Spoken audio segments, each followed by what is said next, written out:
Baik, lalu untuk Yang dampaknya jelas terhadap perang Gaza perjuangan akan Hamas, berlangsung lebih lama.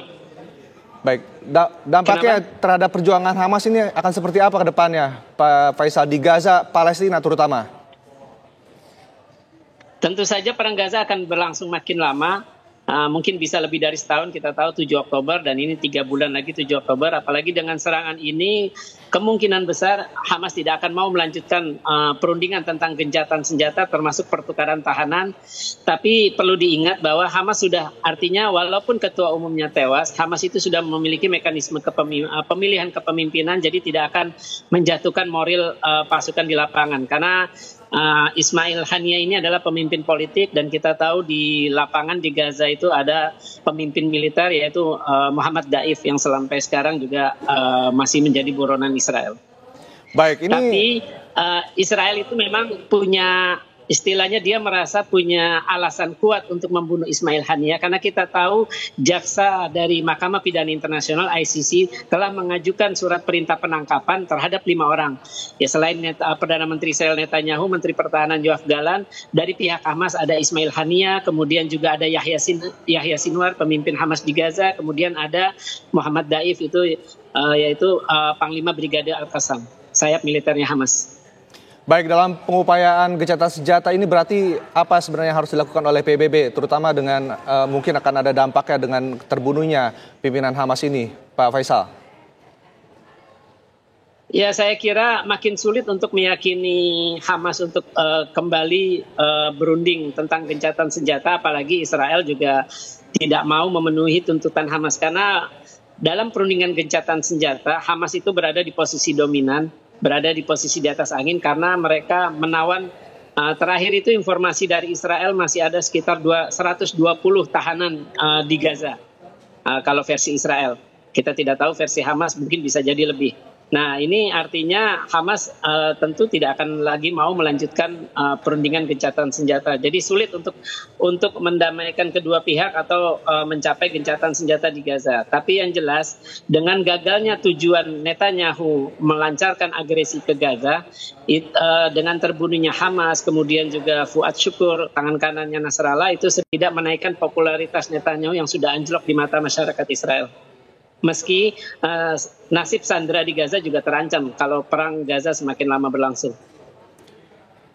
Baik, Pak Faisal, ini jika kita melihat efeknya saat ini pun terhadap perjuangan dari Hamas ini, akan seperti apa nih, upaya apa yang harus dilakukan oleh Hamas untuk bisa kembali meyakinkan rakyatnya untuk melanjutkan perjuangan dalam kemerdekaan Palestina ini?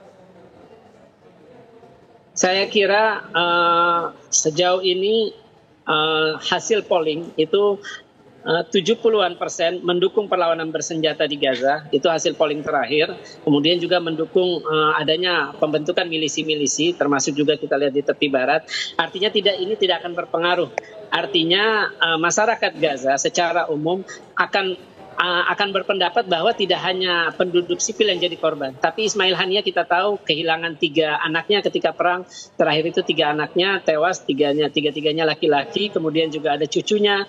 Total itu ada sekitar 60 keluarga Ismail Haniyeh yang tewas. Nah, dia pun akhirnya juga terbunuh di Teheran hari ini. Baik, lalu itu makin menguatkan moral dari pasukan Hamas di Gaza. Baik, Pak Faisal, sebenarnya apa sih yang sulit untuk dicapai dalam gencatan senjata ini, terutama mungkin ditambah lagi dengan terbunuhnya pimpinan Hamas ini, Ismail Haniyeh, dan sebenarnya poin-poin kesepakatan apa yang sebenarnya harus dicapai dalam gencatan senjata itu?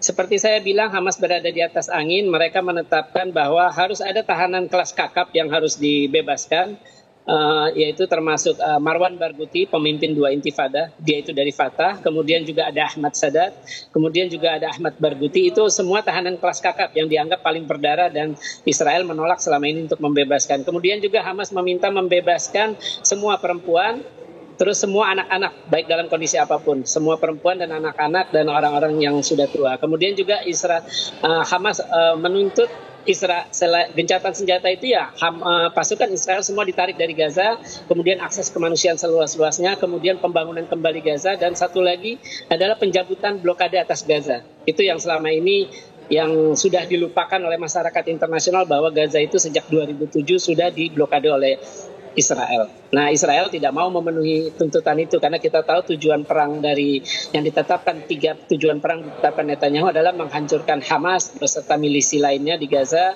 kemudian memastikan bahwa tidak ada lagi milisi yang bisa mengancam keamanan Israel seperti yang terjadi ketika serangan 7 Oktober tahun lalu. Kemudian juga Israel juga ingin bahwa pemerintahan di Gaza nantinya adalah pemerintahan yang kompromi atau moderat terhadap Israel seperti kita tahu otoritas Palestina di tepi barat. Baik, Pak Faisal, ini kemungkinannya seberapa besar terjadinya serangan balasan dari Hamas atas terbunuhnya pimpinan Hamas Ismail Haniyeh ini? Saya kira tanpa terbunuhnya pemimpin Hamas Ismail Haniyeh di Teheran, pasukan Hamas sudah berjuang dengan solid. Kita tahu Abu Ubaidah sudah bilang bahwa mereka siap untuk berperang selama setahun atau bahkan lebih.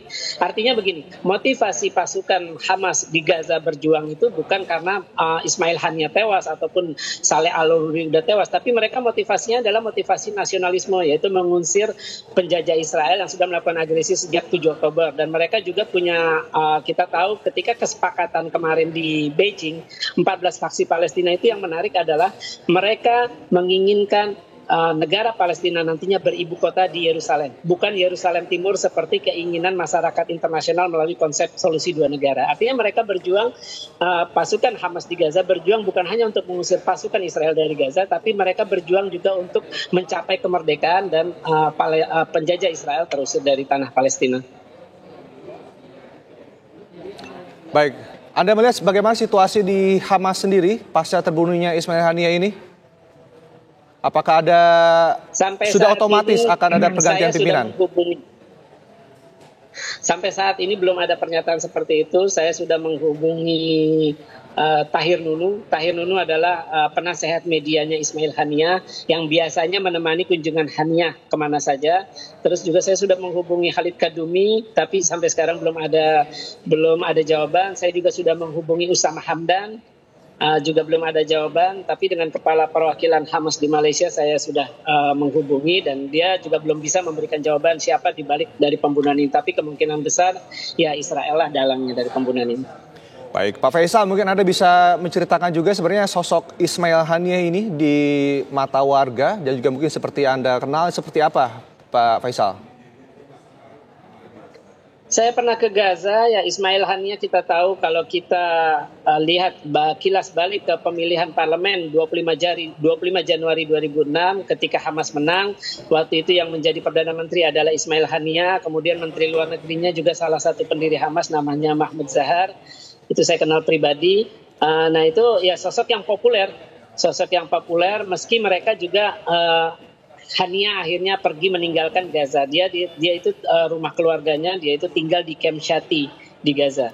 Itu sekitar tidak jauh dari kota Gaza, itu Kem Shati, tidak jauh dari pantai, dekat tepi pantai rumahnya itu.